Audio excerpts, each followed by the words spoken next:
महाराष्ट्र में प्रधानमंत्री मोदी की ताबड़तोड़ रैलियों की तैयारी 5 नवंबर से 14 नवंबर तक राज्य के हर क्षेत्र में महायुति के उम्मीदवारों के लिए करेंगे चुनावी सभा। महायुति के बागियों को लेकर अमित शाह हुए सख्त। सोर्सेज के मुताबिक एकनाथ शिंदे और अजित पवार से कहा ध्यान रखना बागी खड़े ना हो, तीनों दलों को साथ मिलकर चुनाव लड़ने के निर्देश। बीजेपी नेता नीतीश राणे के शिवसेना में शामिल होने पर बोले सीएम एकनाथ शिंदे। नीलेश राणे 52,000 वोटों की बढ़त के साथ जीतेंगे। नागपुर दक्षिण पश्चिम सीट से 25 अक्टूबर को नॉमिनेशन फाइल करेंगे देवेंद्र फडणवीस। कई स्थानीय नेता रहेंगे मौजूद। पहले 28 अक्टूबर को दाखिल करने वाले थे पर्चा। महाराष्ट्र विधानसभा चुनाव से पहले शरद पवार को बड़ा झटका। अजित पवार को घड़ी चुनाव चिन्ह का इस्तेमाल करने से रोकने की मांग को सुप्रीम कोर्ट ने फिलहाल ठुकराया। अजित पवार गुट को डिस्क्लेमर वाले आदेश का पालन करने का निर्देश। शीर्ष अदालत ने अजित गुट से हलफनामा मांगा। 6 नवंबर को अगली सुनवाई। यूपी उपचुनाव में उम्मीदवार नहीं उतारेगी कांग्रेस। यूपी कांग्रेस प्रभारी अविनाश पांडे ने दी जानकारी। सपा से 2 सीटों का ऑफर मिलने के बाद फैसला। अखिलेश के कैंडिडेट्स को समर्थन। यूपी कांग्रेस के प्रभारी अविनाश पांडे बोले राष्ट्रहित में त्याग करना पड़ता है। इंडिया अलायंस मिलकर लड़ेगा चुनाव, एकजुट होंगे हम। राहुल अखिलेश के साथ प्रचार करने पर बोले ये फैसला शीर्ष नेतृत्व का है।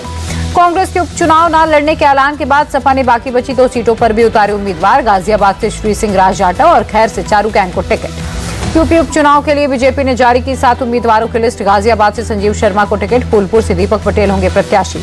कटेहरी से धर्मराज निषाद को दिया गया टिकट। करहल से अनुजेश यादव होंगे बीजेपी कैंडिडेट। यूपी उपचुनाव के लिए बीएसपी ने भी जारी की 8 उम्मीदवारों की लिस्ट। कटेहरी से अमित वर्मा, फूलपुर से जितेंद्र कुमार सिंह, गाजियाबाद से परमानंद गर्ग को दिया गया है टिकट।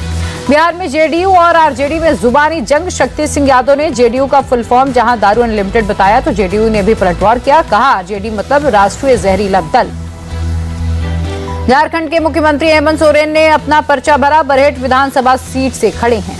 झारखंड में सीट न मिलने से नाराज लेफ्ट ने छोड़ा इंडिया अलायंस का साथ। अब 44 सीटों पर जेएमएम, 31 पर कांग्रेस और 6 सीटों पर आरजेडी लड़ेगी चुनाव।